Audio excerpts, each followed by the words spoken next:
Warm welcome and Merry Christmas, dear audience, to New Generation Women, and I'm Janine van Zenos. This is a time where I usually feel more vulnerable, a little bit more broken open, a feeling of tenderness in our hearts, and a willingness to sense a grace beyond ordinary life. This is a wonderful opportunity to talk about love, trust, surrender, higher purpose, meaning, but also to talk about healing loneliness. Warm welcome to Mexico, to a spiritual, genuine, awesome spiritual teacher of A Course in Miracles, Francis Su. Hello.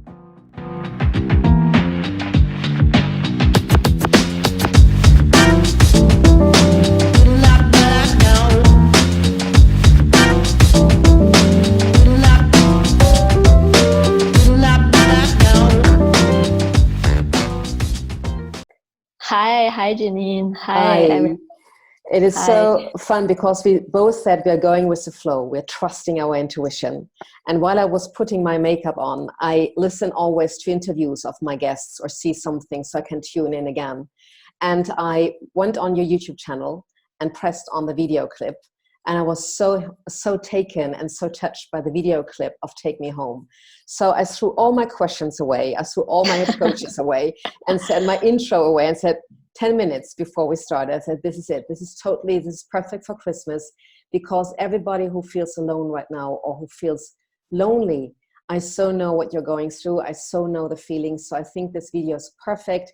The interview is going to be perfect. Take a look. We'll see each other again in a few minutes.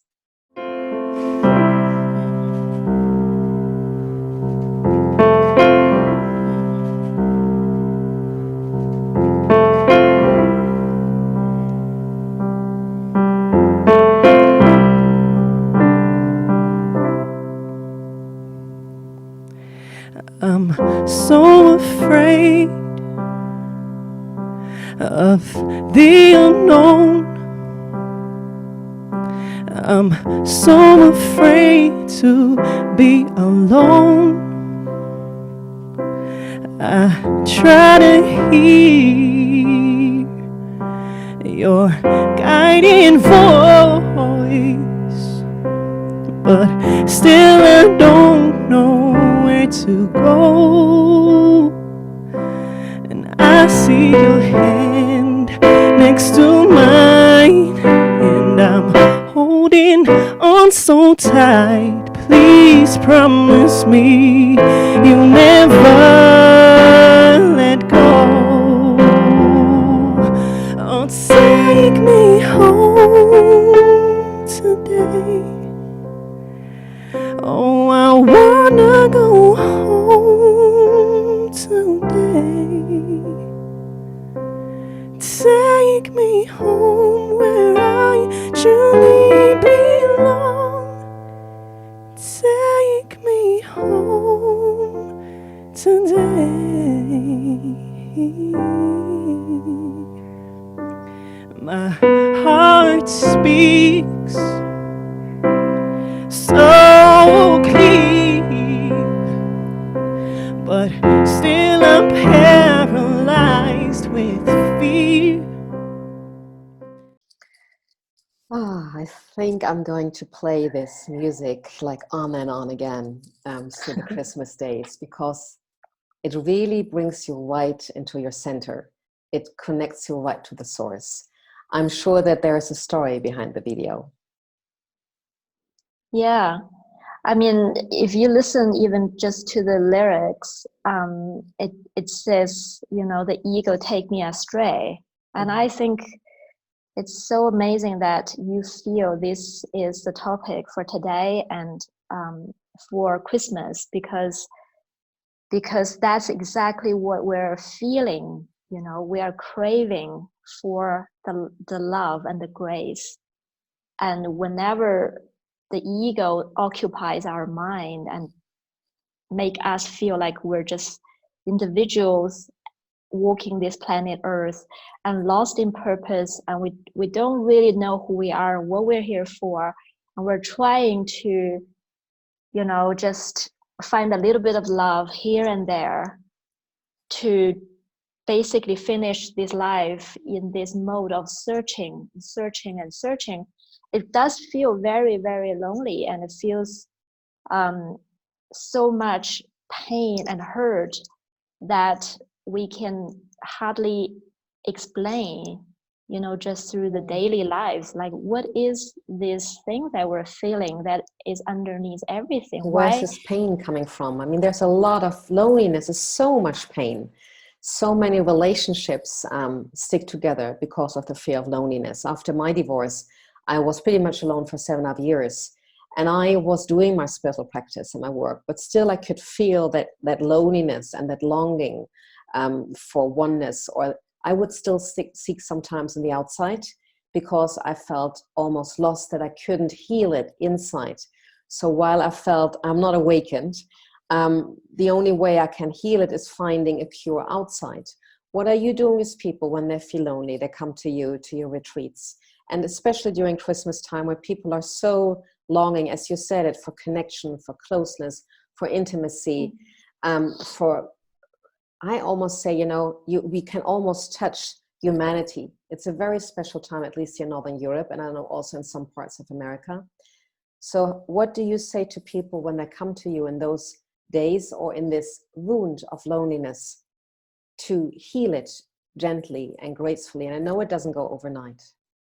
Yeah, and I would say that it's not wrong to feel that, and it is actually a one step toward healing, to even acknowledge, to allow ourselves to be in that vulnerable place, and without covering up, without putting up a mask and pretending that we're okay. And I think the video that you just showed is a teaser trailer of a documentary movie that we shot. Yes. Yes. I'm very, yes. Let's talk. Do you want to talk about it now, or just after we completed talking about what you do with loneliness? Because I wanted to come back to this. Yeah. Now that's the, you know, it is like when people come, and eventually when we talk about the documentary movie, we can mention more about what we do and what the movie captured. But when people come, everybody, I would say that I recognize everybody knows deep down that they're seeking for something. And, you know, they, to the degree they can allow themselves to be in that vulnerable place, to say, I actually feel vulnerable, I feel lonely, I would love to have healing, and I need help. And I would say that is already half healed, to be able to reach that place. So when people come to join us, the first thing that we do is to make sure everybody feel safe to be in that place, and feel safe to be able to just open their heart up without any covering, without any cover up. So, yeah. I think what you said, I mean, people are very lucky. We'll talk about how to see you, how to be with you and connect with you and listen more to you, ending the interview or at the end of the interview.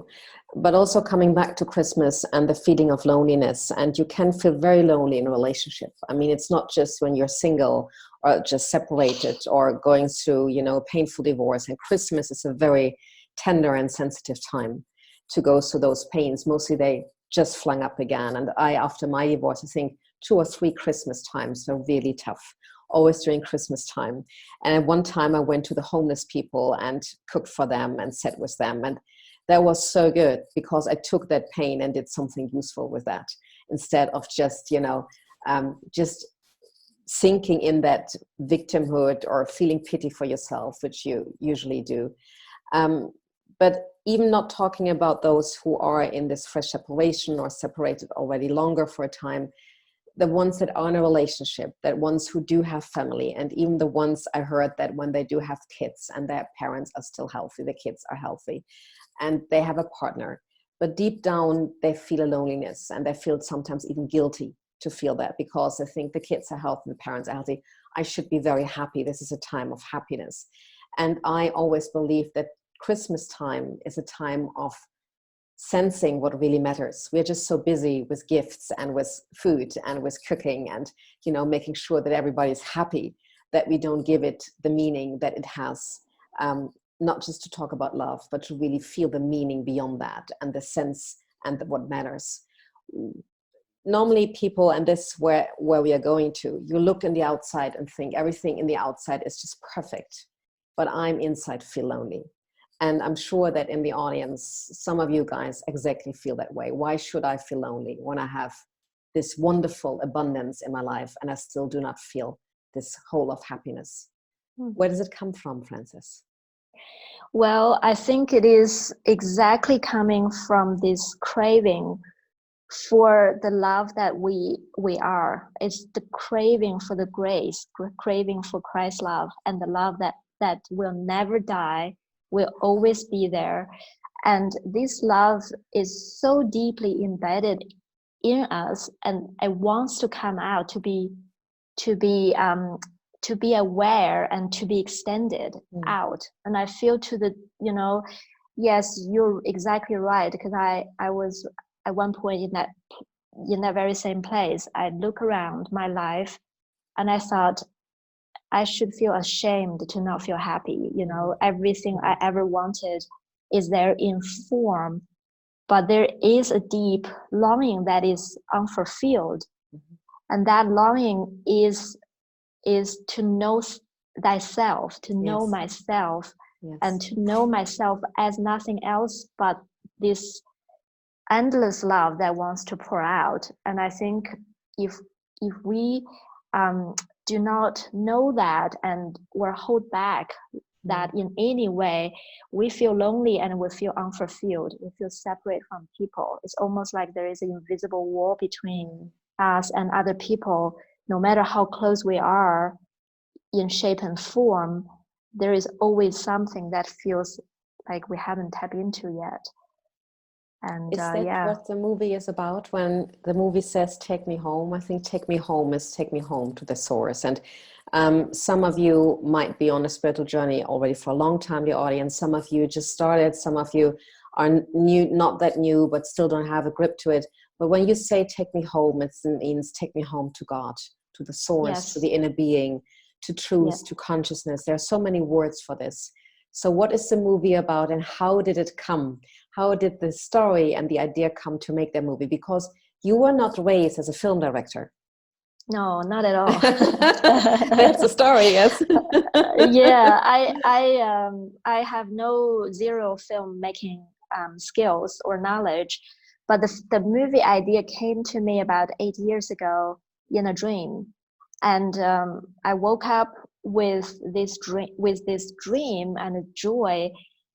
But really, it also was coming from this desire to share what I have received, because I before that dream, I had just went to live in this modern day monastery to when you say modern day monastery, you mean the retreat in Mexico, the retreat center in Mexico, or what do you mean?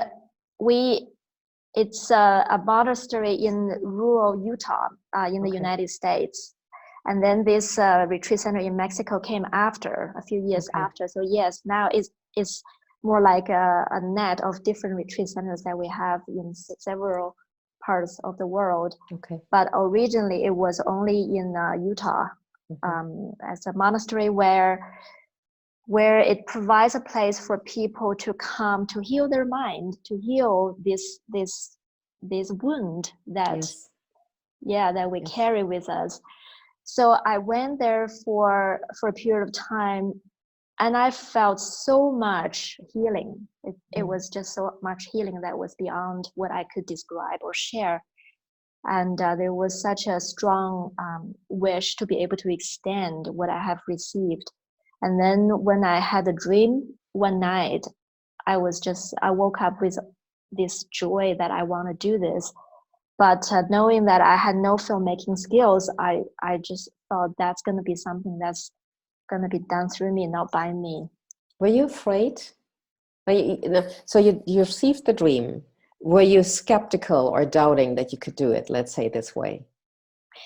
Actually, not really, because part of the training or the healing journey that I had gone through at that point was to get in touch with the spirit the spirit inside, or you call it Holy Spirit, the higher self, whatever we can call it, is to actually get in touch with the divine love and trusting that it will carry us through this healing journey and will guide us along the way. And I guess in my heart, I was more excited than scared, because I wanted to find out firsthand, are you going to guide me? Really? Guide me, make a movie? Yes, test me. I test you. Are you really making that movie through me? So you had those thoughts. I totally understand that, yes. And I know, like, you know, to be guided, to let go of every judgment, and, you know, it takes tremendous amount of letting go. And I thought, at least in the area of making a movie, I was ready, because I had no idea or pre-knowledge. I wouldn't have any mind, so to speak, to say, okay, I want to do it this way. I will be just, okay, you guide me one step at a time how to do it. So I was very excited to be able to extend through this channel, but also to be the first guinea pig or witness that, okay, I am truly guided, and the divine love is guiding me to something tangible. And that's very exciting to me. Before we go back to the journey, because I find this so amazing, we can literally talk about intuition and surrendering and the guidance and higher purpose. Let's go back to the topic of the movie, Take Me Home, which is, of course, the healing of loneliness in the end. If you're home, there is no pain. There is no pain of loneliness. There is just pure love. So this movie is going home, not home to, you know, America, California, or Germany, Munich. You're going home to God. You're going home to the source. You're going home to yourself. And we've been reading this so many times, but so many people are still searching for that feeling of finally I arrive. So what is the topic? How do you lead the viewer into the feeling of home, the inspiration of it? Well, you know, I can only lead through demonstration, because that's one thing I know. You know, teaching or leading have many ways, but mainly by demonstration. And I directed this movie without really knowing how the movie gonna turn out in the end, like what kind of storyline, plot line it's gonna be. But I know I can lead the team to live it, to live the way that the movie want to convey.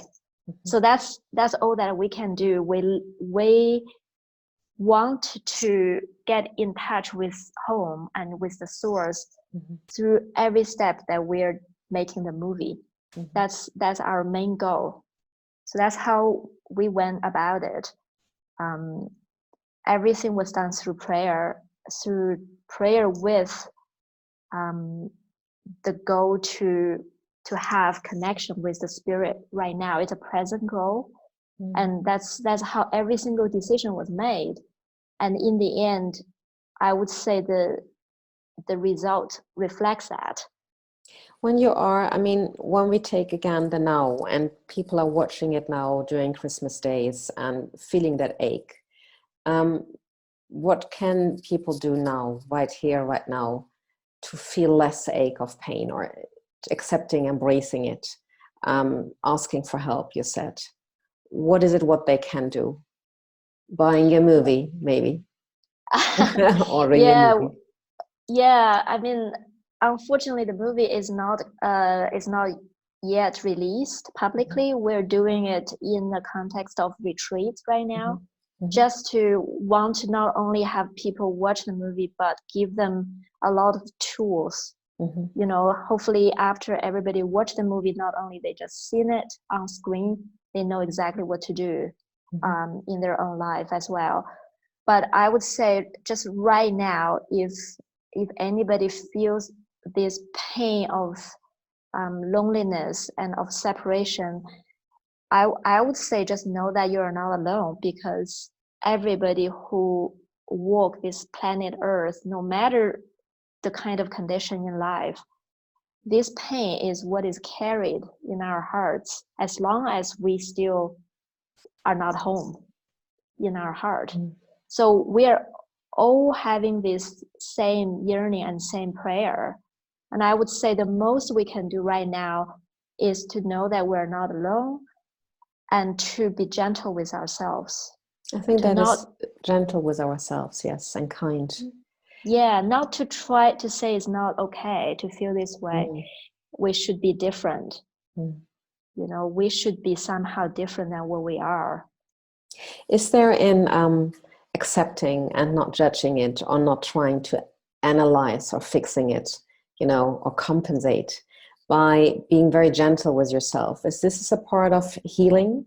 Is this how people can just ease it? Because I know when you say, know that you're not alone, and know after divorce, and that was a really tough time. And I would need to have a lot of patience. And then I thought I would give myself, I would read it in books, you're not alone. But it was all a concept of mind. I couldn't own it. I couldn't drop it into my heart. And after weeks or months or even years, when it still would come up, I would get so angry, so impatient with spirit, with God, with myself, because I said, how can I, not awaken yet. I don't want to push awakening. Maybe it will not happen in this lifetime. Maybe I'll still be on this human journey in this lifetime, this human dress code. But what can I do now that I don't feel that ache all the time? I wouldn't feel it when I would go to dancing or joy, but it would always almost feel like it would always creep back. I don't want to see it's like it would be like a friend, because it didn't feel like a friend. It felt like an enemy. So I was almost afraid when those empty times were coming. Oh shit, there's again. And I know she's like for instance, she's a wonderful woman. She is a very career-oriented, smart, beautiful woman. And she's alone, separated for a long time, separated from her former partner. And I always saw her happy, totally confident. And then she said, oh, New Year's, I asked her, how are you celebrating Christmas and New Year's? She said, Christmas is okay with my family, but when it comes to New Year's, I get drunk, because otherwise I'm crying, I'm feeling what has gone wrong. I feel the loneliness. And I've never heard her talking like this, because we saw each other always in the changing room after dance training. And I thought, wow, I would have never thought that she would say that. And she said, when I'm drunk, then at least I can enjoy Christmas. And she's not a person who is drinking all the time, but I felt, oh, wow, I think a lot of people have kind of the same pain when they go through. So saying to her, listen, you're not alone. You cannot make that tangible. Still, the same question. How can you can have a concept around it. You have an idea around it.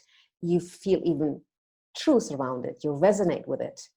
And you still don't own it. And that makes things sometimes so challenging, at least in my eyes. What would you say?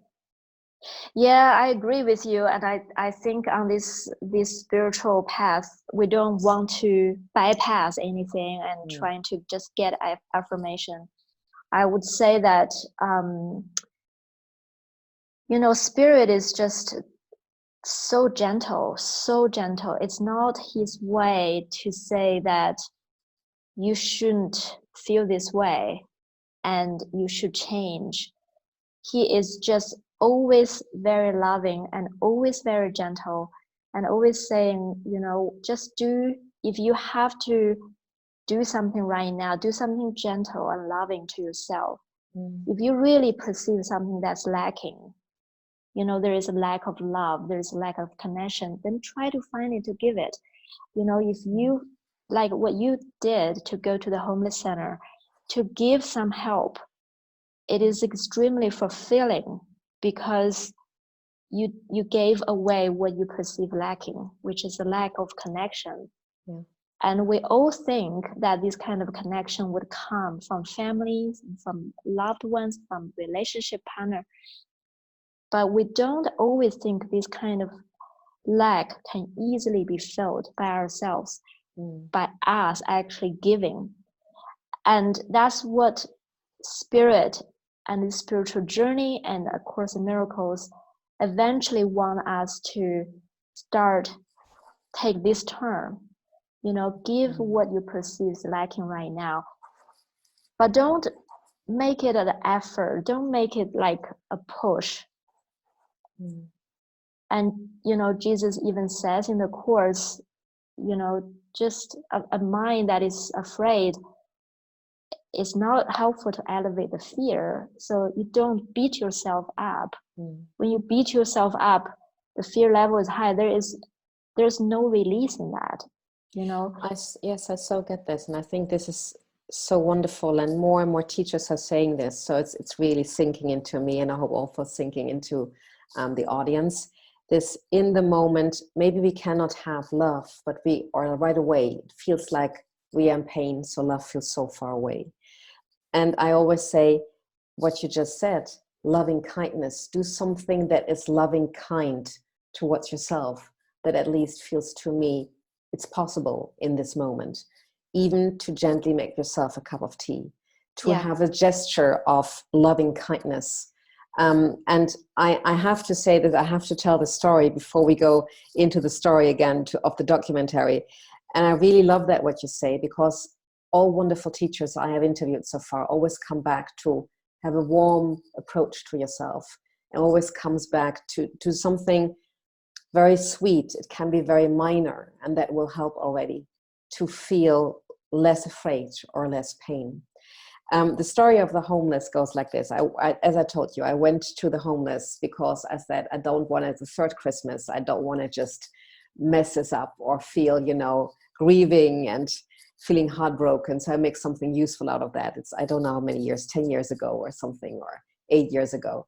And I went to the center, and it was 7 a.m. in the morning. And I was, you know, we were preparing the kitchen. The kitchen was totally, it just looked awful. It was dirty, and there were 2 other men, some homeless people. So I thought, oh my gosh, it's 7 a.m. The kitchen looks horrible, dirty. And there was just like, you know, if you want to help, that doesn't come with a limousine or a Porsche. Just get yourself together. You're doing this for, you know, the homeless people. They're on the street all the time. So it really gave me that kick. And I was really working it. I was really cleaning the kitchen like I never cleaned a kitchen ever before. I mean, my house, nothing. I felt so much strength suddenly. Then I went, when we were serving the food, a homeless man said to me suddenly, and he was a little bit nasty, and he said to me, so why are you here? Why are a woman like you here? And I said to him, I turned to him, I was completely honest. I wasn't particularly nice or sweet. I said, you know, but I'm very heartbroken. I wanted to do something useful with this. And I didn't want to just sit at home again the third Christmas and cry my eyes out because I'm heartbroken. And then he got really tender, and I never forget that moment. And he said, why don't you sit down with me and grab something to eat for yourself, and we have a talk. And then he said to me, I actually feel very heartbroken too. I just lost my love too. And we had this beautiful conversation, and it still makes me emotional because it was one of the best Christmases I ever had. And now that I was at a different town, and now I always try to find something in Bavaria or Munich, and I always call everybody, and nobody wants help. I mean, it's so awful to do something in Germany during Christmas time. They just push it away all the time, because I wanted to bring the kids of my partner to the homeless. I really wanted to invite people to have that community thinking, that feeling of love in that moment where you never would guess that you would feel love. Where there are no gifts, where the food is horrible, but it's, you know, it's made of love, but it's not the nicest food, and the kitchen looks horrible. But then this Christmas moment was so special. I know America is much different, and hopefully other countries as well, that you can maybe work with homeless or serve and help them. But Munich, at least, is really bad. So maybe there are other things, but I felt this precious moment, and I wanted to say that, what you said, and confirm it. We always think it's the big thing. We think it's the big next love. It's the miracle happens, and suddenly we awaken. The miracle happens, and the soulmate is in front of us. The miracle happens, and we suddenly feel so happy, and that's not the case. It's when you feel down, or you feel vulnerable, you feel tender, you feel crying, in that moment to embrace yourself and doing something really small out of loving kindness. I think that is, and doing this now and now and now and now and another now. And that is when, with all those years of spiritual practice and all those all this work I did for myself, and I'm talking to the audience directly, and I think that you will confirm that, that was something where I felt, now it's healing. Now I feel an anchor. Now I feel my partner's behaving really bad. Normally I would be needy, trying to, tell me a different story that I like more so I can love more. But then I felt, no, pull back, go back inside, because now I felt there is a home inside. Exactly. And that you're filled up. Yes. You feel filled up. You don't need anything from external anymore in that moment. There is a spirit that rises up, that filled you up with love, and you're giving that and receiving it at the same time. That is exactly what spirit, Christ is about. And it's Christ just is consciousness. It's the pure consciousness, exactly. the truth. And this, for me, it was a revelation. It was, yes, I'm not awakened. Yes, I'm not into the oneness. Yes, I haven't healed the separation completely. I'm still on the journey. And at the same time, in and now where I feel disconnected or needy or whatever in the outside, being aware of that and then turning inside and doing something gentle with myself, for myself, and even just remembering myself of this presence of gentleness, of loving kindness, that started to really do something. And it didn't start before, I think, like really being present of it a year ago. And then I did it on and on again. And a big test was working with my ex-husband a few weeks ago for a company, and we were both living in the same house while working for this company. And of course, stuff comes up. We've been married for 14 years, for him and for me, but we dealt gracefully with it. But there was a moment of, all that stuff came up, how I felt badly about myself, what kind of stuff I did.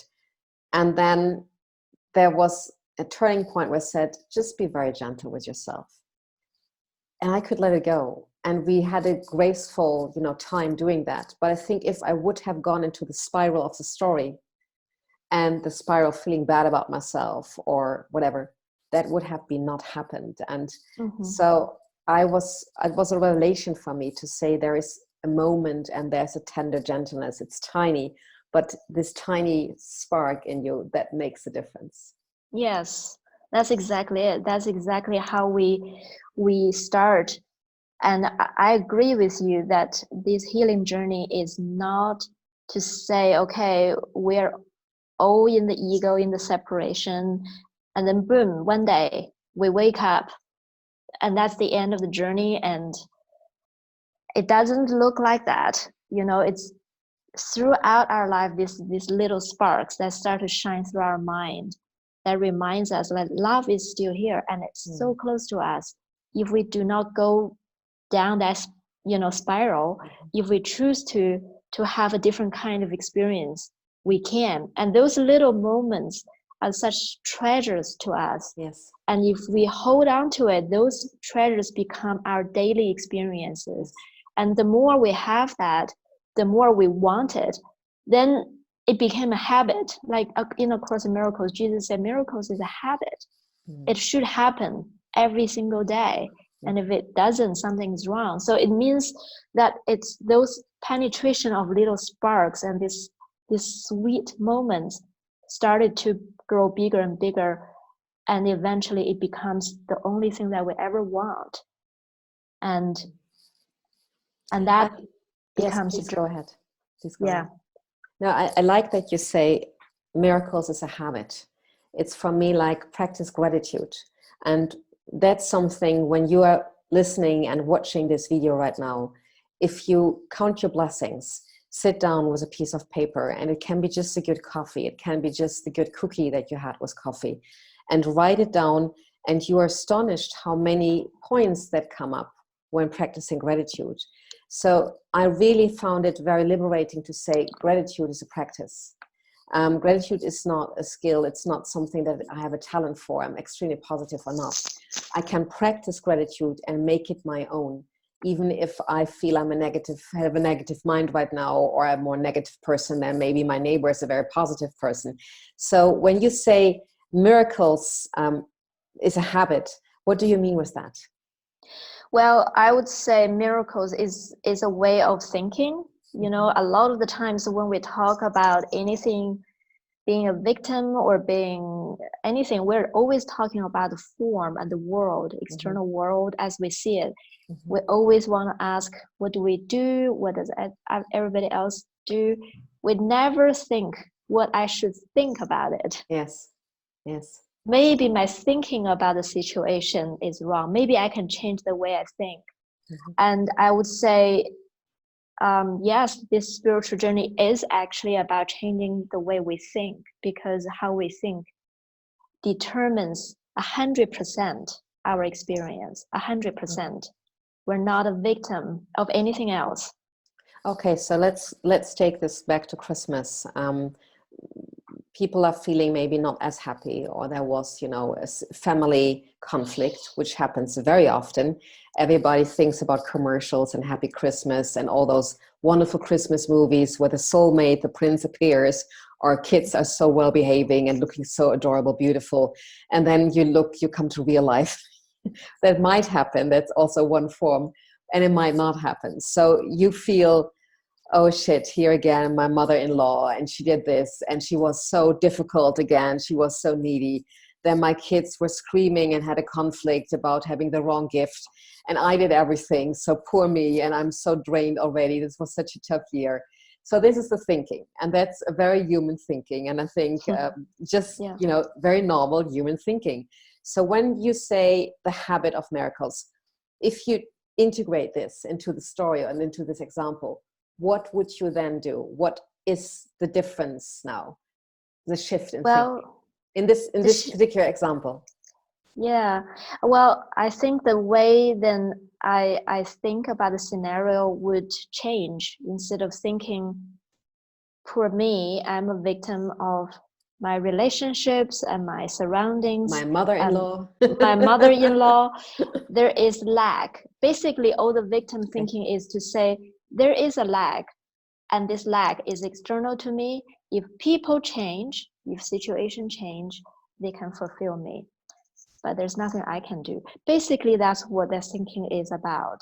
And then the different way of thinking is, I recognize there's a lack, and I want to answer that call for love, because it's always my own call for love, because I think something is lacking right now. So I would be focusing on, how do I answer it?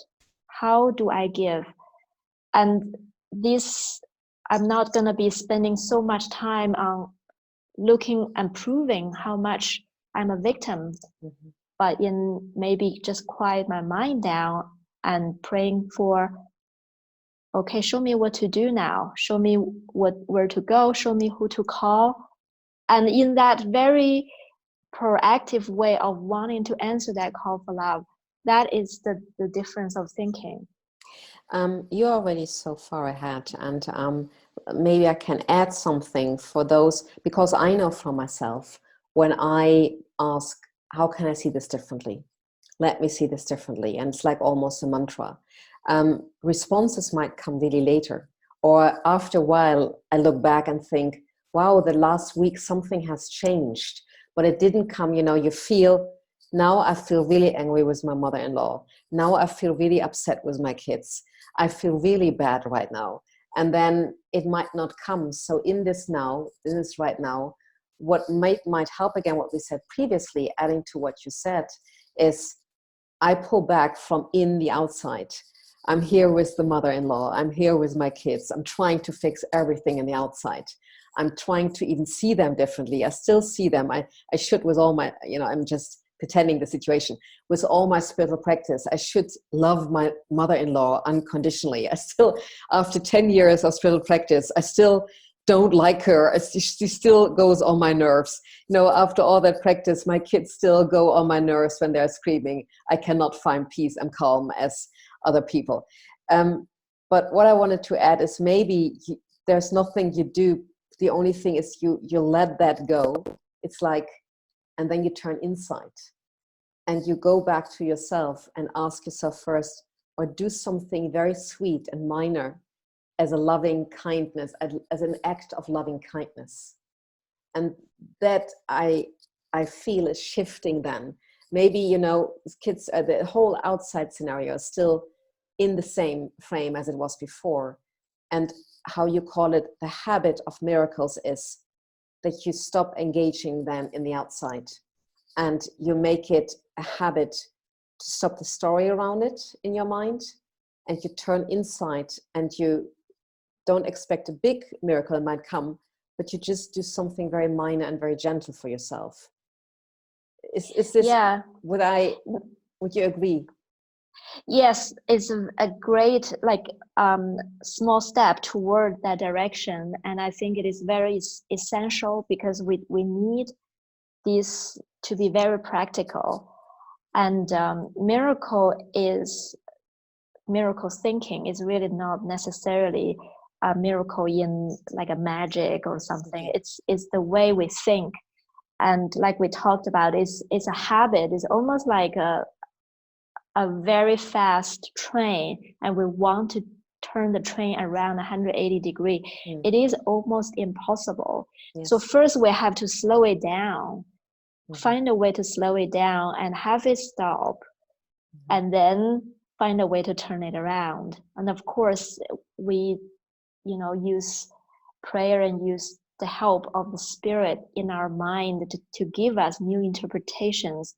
But I agree with you, in a way, we need to slow down this free run train first. It is so great what you say. I should have known that like years ago, because I would have saved myself from so much suffering, always thinking about the big thing should happen now.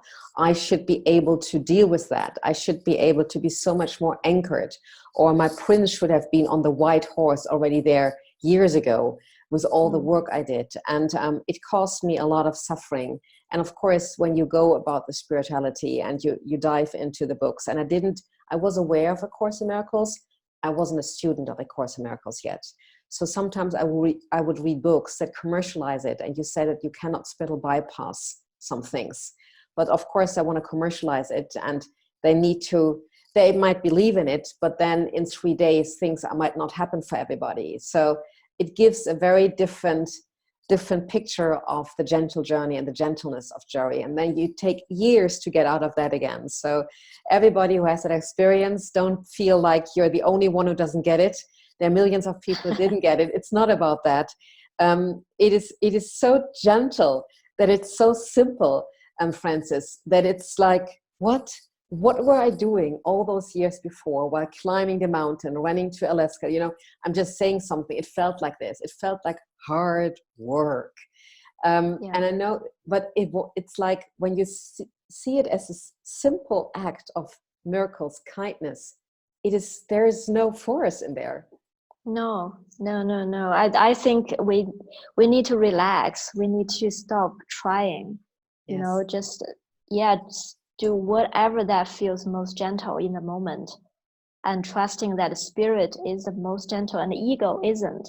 When I talk about ego, it is the opposite of the miracle thinking. Ego is a way of thinking. Of gentleness. It is that very thinking you described before. I'm a victim. Look at how everybody wronged me. I'm poor me. I feel pain. I focus on that. That kind of thinking is the ego way of thinking. And that is very painful to hold on to that.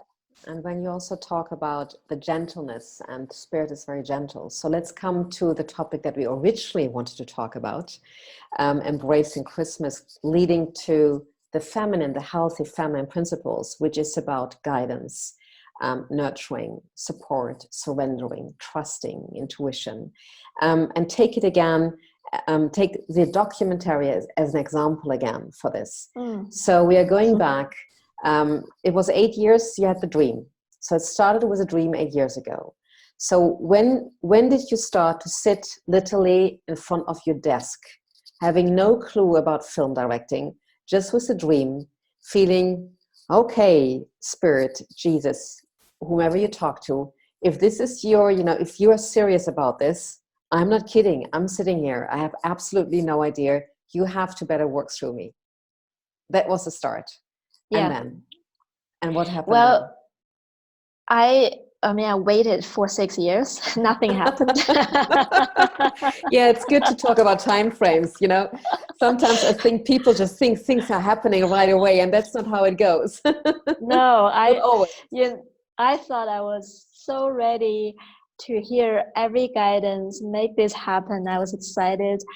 Looking back, I thought, okay, I needed 6 years to prepare me to actually be able to even do that. But the first few years was I was impatient. I asked constantly, is this going to happen at all?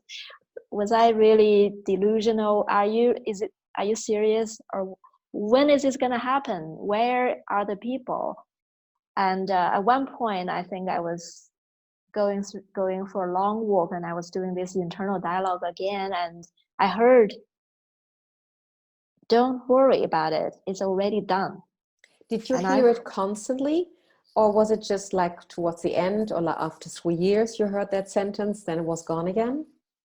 I heard it when I actually was asking it inside. I think it was maybe 2 years after I had the dream. I asked that question and I heard it's already done. And then I never asked that again because I trusted it. I trust he wanted me to drop it in my mind because he will, take care of it. So I literally let it go in my mind ever since then for many years.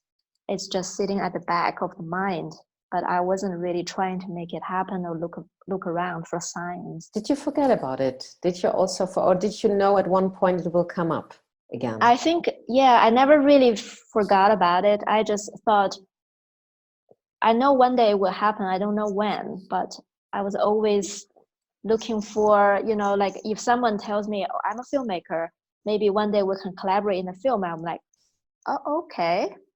I'll keep that in mind, but it's always at the back of my mind. But I'm so amazed. I mean, I think trust was definitely one of the big issues, and it's still for me. So that you get this dream. 6 years, nothing happened. You didn't scream. You didn't negotiate. You weren't angry. I would have gone through all the emotions, of you're leaving me. You let me down. I'm angry. I'm not trusting. and you just sit there calmly and peacefully. It's in the back of your mind. You get the answer of it's already done. You accept it. You surrender to it. And there was never like a doubting. No, I think, when the door closes, another window opens. And I feel like if I really fixated on this movie had to happen now, or that means I'm delusional, then I would probably go through some kind of hard time. But I was really focusing on, okay, you got this, it's not for now. I moved on. I was really focusing on all the other things I was doing. There were many, many projects. There were many opportunities to lead, to teach, to travel. And then I was ready. So it's like nothing was lost. It was really paving the way, but I didn't have the big picture to know that. So that's why trust is essential. That is so great. Yes, because normally if you talk about, and the feminine, healthy feminine do have those terms like trust and patience and acceptance. I mean, in this busy world of, commercialism and of making business and whatever, if you say to people, trust, accept, and be patient, that's not sexy. That's absolutely not sexy. So, and if I work with businesses, I have to word it around. But if you see like trust is nothing that you just sit there and you give it away, it's empty. And then you're okay, I trust, it feels so powerless. But you give it, in what you say, you give it so much meaning.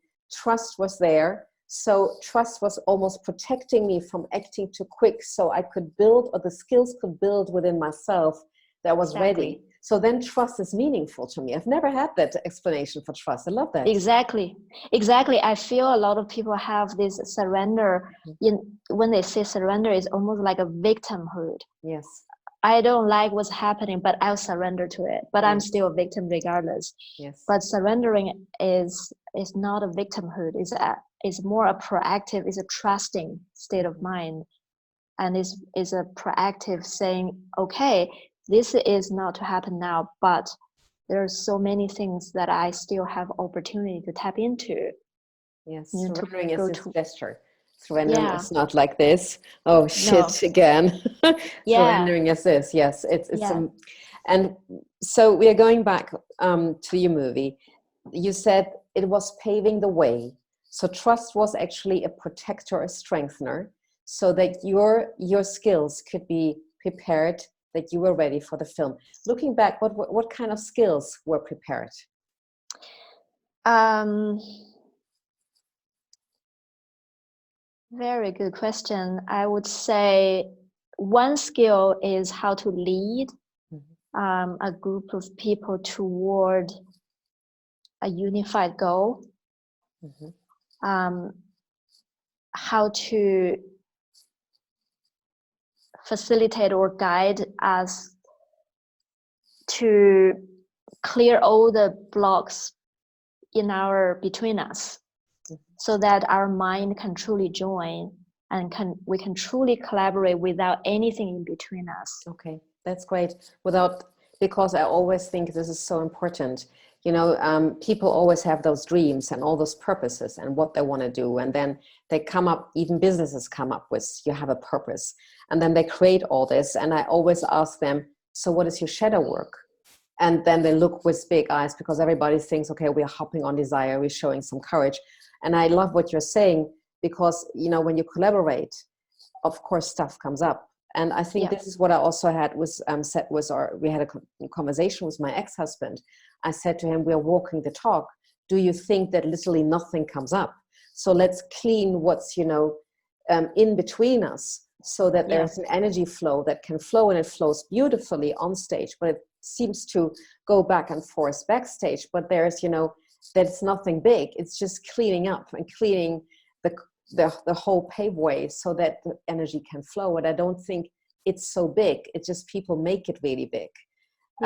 It becomes more evident when you see the project and the higher purpose, as for you, the film, that you do this so that the energy can really flow and you can experience the joy in it. And you don't experience all that nitty gritty conflict stuff that usually people do feel in teams. Yes. And I think it is, it takes a lot of courage. It takes a lot of willingness to actually be able to go through that kind of healing and that kind of shadow work, to face that and to talk about it head on, and not to tiptoe around it and pretend it's not there. It fires right back to you. It fires so much back. So it does. Well, I'm not a tiptoe person, but I can see people who do tiptoeing. And I always think, oh dear, that's going to be bad, because it will fire double and double. The more you push it aside, the more, of course, it wants to show. But not to torture you, it's to liberate you. And I think this is something that we remind each other on and on again. It's about liberating us. It's not about torturing us. So you are in 6 years later, it starts. You have now capacities to lead a team and to lead a project. And then how did the momentum come that you feel, wow, it's starting. It's literally starting now after 8 years or 6 years. Well, first of all, we had a film director who wanted to join to make a movie with us. That was the first sign. That was very strong. 3 months before we started, this film director said that I want to join with you guys to collaborate to make a movie. And it was a very strong sign. Then I called this guy from Copenhagen. He was a guy I met a year before that. He told me he was a filmmaker. So I kept that in mind. And when I called him, he said, yes, I'm coming. Absolutely no problem. And then I called, because then we have a retreat coming in 3 months. This retreat is in the monastery for a whole month. We have people flying in from different parts of the world to stay there, going through a healing journey for a whole month. And we thought that is the time to film. We're just going to set the camera there, see what happens, without any plan. And then one guy who applied, his father is a world-renowned cinematographer. He's so famous in Portugal. He actually won the best cinematographer of the equivalent of Oscar over there. So and when he applied for that very retreat, and we called him, and his name is Raphael, and we said, so Raphael, you want to come to this mystery school, this retreat? He said, yeah, sure. And we said, we're thinking of this movie. Do you think your father would be willing to consider? And he said, it's funny because my father, he's so busy all throughout the year. He had this whole month of May marked as empty in his calendar because he said he wants some silence. So he said, yes, both of us are coming. And that's where we said, okay, absolutely. But later on, we realized it wasn't that Raphael who applied in the first place. We called the wrong son, but they came. Really? It was like, yeah. So that's how the team came. And then the director actually pulled out because we realized that we have some kind of very different goal of what the movie is going to be about and how to go about it. We have very clear feeling that this movie is first and foremost a project for healing for ourselves. It's not a product. We have to allow the guidance to come through to guide us. And so he pulled out, and then that's where I step in to be the director. And did you feel that then you stepped on a train that was like, this is a train of guidance, this is a train of the inner voice? Yeah. I mean, I did not expect my role to be the director at all, even though I knew I had a vision, I knew I received the dream. I thought I would be the cheerleader. I would be telling everybody, go, go, go, it's all going to be fine. I did not expect I would be this hands-on, but we had no director, and then the team are arriving in 10 days. We're starting in 10 days. I realized we had so many decisions to make. We have to buy camera, we have to all of those things, and nobody was there to make any decision. So it was only in that moment I started to Google, what does a director do? No, really? Yeah. And I watched some YouTube videos, and everybody basically said this one word, everything.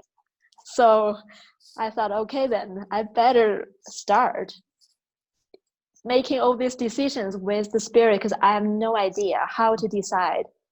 So I just started to pray very, very sincerely, and just jumped on a train to start, basically. I love that so much. I had this also because I so much wanted to work in, more filming, and I didn't want to coach businesses so much of it, at least anymore. So I know when they asked me, could you make a film on this? It was like a short film, not a long. And I said, yes, sure. I love that. So I had no idea, but I had the joy, and it was my chance to jump from my old train onto a new train that I actually wanted way more. So here's the chance, which came out of a blue, like for you, not with a dream, just somebody from the business world asking me, could you do this? And I literally remember I'm sitting there with the editor, and I have all the footage. Now that somehow went easy. But then we had all the little clips that I said, okay, here was the time code, this. And we wanted to make it a trailer. And I was sitting there next to him, and I had absolutely no idea. And I said to him, well, why don't you have a coffee break? I just, do something here and write. So I will, where can I pause? Where can I stop the button? And he had this huge thing where, lots of buttons where it was a huge technical board where he would work on. And I just wanted to know where's stop, where's play, and where's pause. So I could figure out a little bit for myself, not that he would see that I had absolutely no clue. And then I gave him, be away for an hour, just don't, even if you do some shopping, just come back. But literally when he came back, or when I was sitting there, I had a blank mind, and that blank mind was good, because suddenly there came this rush, and creative people know that, this rush of, okay, do this. And when he came back, I really knew what I was doing, or what I'm going to do. And that film clip that went to the CEO of the company, and there was a huge company. So it was really, I always have to giggle. I always think, if you would have known that I have absolutely no idea, and this is one of the most famous, well-known companies in the world. And I did this film where the CEO sees it. And this is something that can, just only work through you. That's, as you call it, Jesus or God. Creatives would call it the creative energy. I mean, it's an energy that goes beyond your intellectual mind. And I think it's such a grace and blessing to feel that when it's working through you, it's of a different planet. And I always think this is the beauty of working. Yeah, and the beauty, the the most amazing thing is this doesn't necessarily have to happen only in a creative project. So, the movie I started 2.5 years ago, and we finished it about half a years ago. But it's in the every single day living. We're always directed. It's upon invitation. We can invite that divine love to come to guide us in everything. So actually every day feels like something comes through, and every word you say and everything you do, every meeting you have with people feels like a miracle, because it doesn't, like you said, it doesn't come through that logical thinking mind to get something done, to repeat a past experience. It's forever new and forever healing and loving. So I do like the picture that you, sorry to say that, you said the picture of train. And I literally do see all the time that you have the two trains every day in every moment. And one train is the old, the usual, the habit. And the logical thinking that feels more heavy. And then the other train, you can change the train, and that train is just, maybe they guide you to the same goal, in quotes, but with one train, you feel more heavy, you feel more exhausted, you feel more tired, you push. And when you decide to jump on the other train, somehow there is a lightness, there is a love, there is a gentleness, there is a caring. And that train leads you to a way different goal or different destiny that you never thought about. But in that moment, two trains may be looking to go for the same goal. And you just make a decision every time again. I jump off my train and jump on the new train. And that train, yes, I let that go. And I think there's something very free. Maybe that picture totally is like, some people think, what are you thinking, Janine? But I love that picture. I always saw those two trains, and I was always thinking about, because switching the mind or perception is not always so easy to grasp if you're feeling low, or, if you're feeling really in a bad situation. But changing trains is something that I can immediately grasp and say, I'm open to change trains. I'm sitting here in a wrong train. I remember Francis talking about the trains, and that train is so different. So I'm willing to change the train. That's beautiful. That's great. Thank you so much. I know we are closing and coming to an end, but before I let you go and we let you go, so Take Me Home we cannot order it yet. So the audience that wants to see it, at the moment, it's not to order, but as we know, in a few months or a few days or a few years, it will be to order. So definitely to check in. But if we book a retreat with you, then there is, in the retreat, we're going to see Take Me Home. Where can we see you? Where can we meet you also? Yes, I mean, we have 2 retreats that you can come to meet if there's a physical experience to actually come in proximity. We have a retreat in the monastery in Utah this August 2020, a week-long retreat there, the first week, I think, of August. And then we have the first week of October 5th to 11th, I believe, in Holland. I will be there. And also with Take Me Home, we are doing online retreats right now. And the first one is actually coming this coming weekend, right after Christmas and before New Year. We will have a weekend retreat where we'll show the movie, but also we talk about very in depth about healing the pain and the wound and loneliness and the separation from God. When is that retreat coming on, the online retreat? Talking about The loneliness and the pain of loneliness. It's December 27th to 29th. That's great. That's pretty much Yes. soon. That's like perfect. Now I know why loneliness came up. So the audience, you saw that's going so quickly, are things going, like 10 minutes before the interview. I felt this might be a nice intro, and now you're saying to me that there's a particular online retreat, which I didn't know. Are you going to repeat it for those who say, shit, I would love to see it or to be part of it, but I cannot make it on the 27th? Are you repeating this online retreat? Because I think it's so beautiful. Yeah, I mean, right now we definitely have the intention to repeat the online retreat. We just don't have an agenda or the schedule yet. But please go to our website, takemehomemovie.net. We will post all our retreats on the screening section of the website. Put it also into the text box so you can see it below. It's so there we can see it. Is it going to be recorded, the online retreat, or for the yes? So we can also purchase the online retreat and then see it later.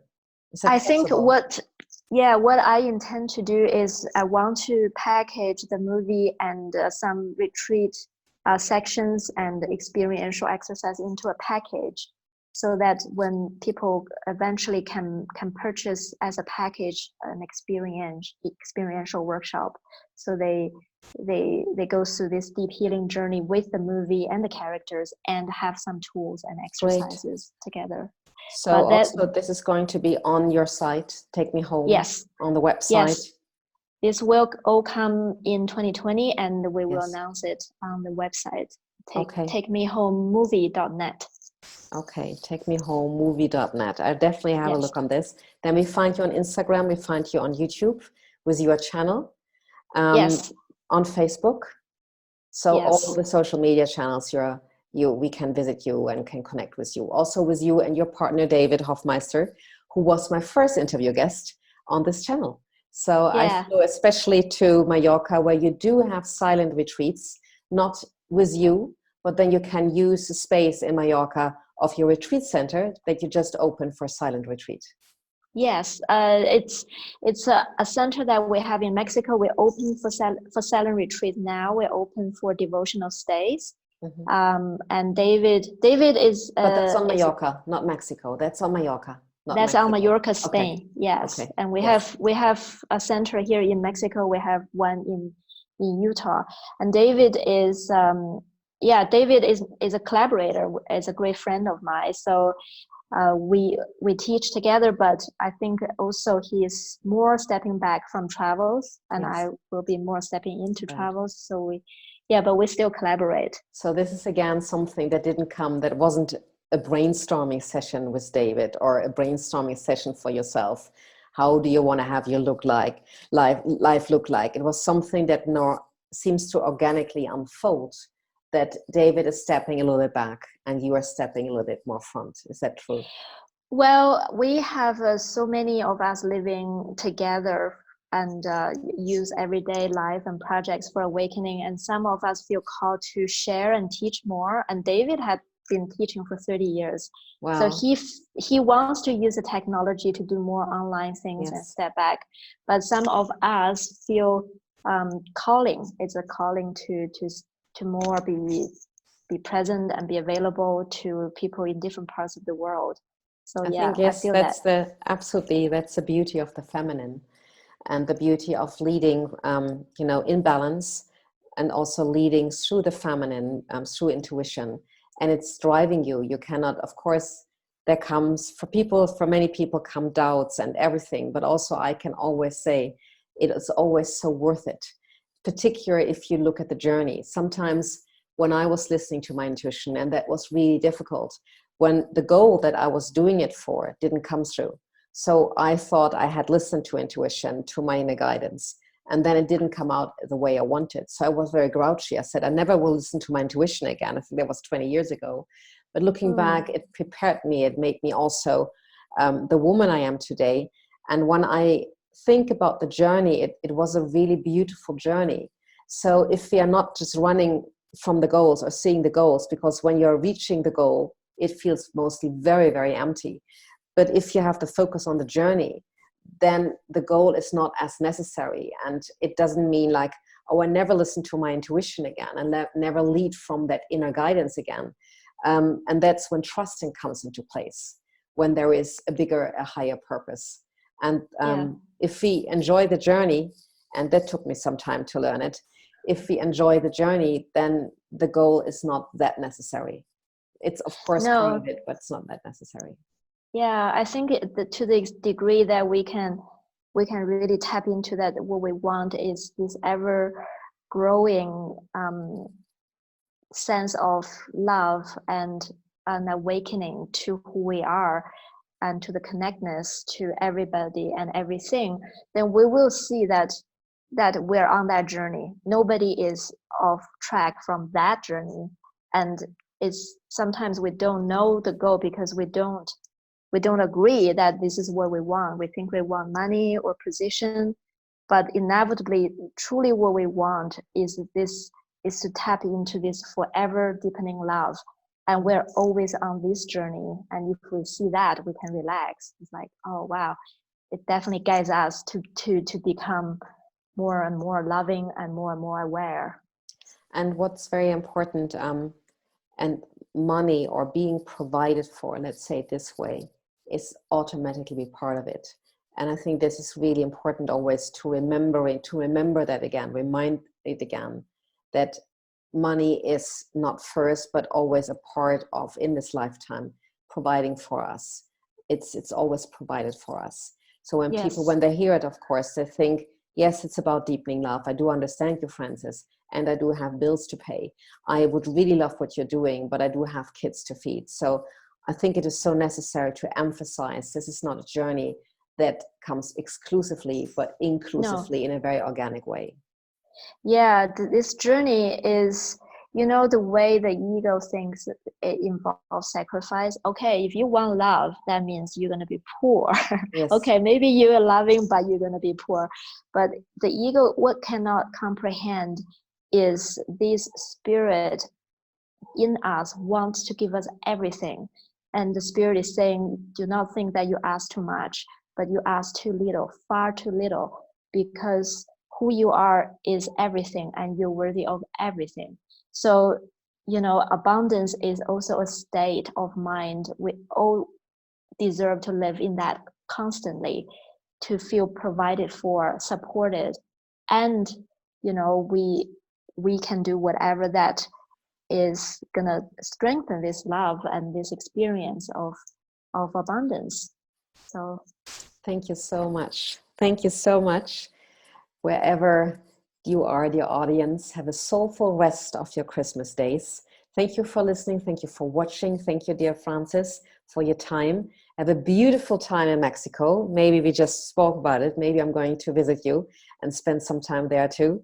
So thank you to also Michael Maria Kraus for the post-production. Thank you to my ex-husband, Peter Mattis, who I mention all the time, that you're having the patience that I can mention you.